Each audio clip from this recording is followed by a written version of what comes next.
বেশ কিছু মেধাবী তরুণ এই সংসদে নির্বাচিত হয়েছে, তারা ভালো ভূমিকা রাখবে। জাতির জন্য অনেক কাজ করা রয়েছে। প্রথম কথা হলো যে আপনার স্বৈরাচারে ফেলে রাখা আবর্জনা দূর করতে হবে, গণতান্ত্রিক পরিবেশটাকে সুসংগত করতে হবে।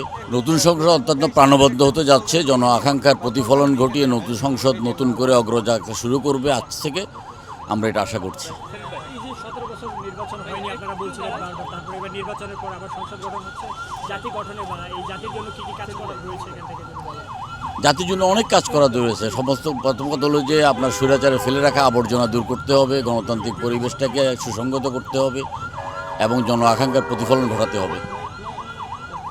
জুলাইয়ের পরে এই সংসদে অনেক তরুণরাও যাচ্ছেন, তরুণদের ভূমিকা এবং আপনাদের সব মিলে কেমন যাবে যদি বলেন? বেশ কিছু মেধাবী তরুণ এই সংসদে নির্বাচিত হয়েছে, তারা প্রথমবারের মতো হলো, বা যেমন আমি নিজেও প্রথমবার, এটা ভালো ভূমিকা রাখবে এবং জনগণের আশা আকাঙ্ক্ষা প্রতিফলন করে একটা স্বাধীন সার্বভৌম সংসদ জনগণের জন্য কাজ করবে।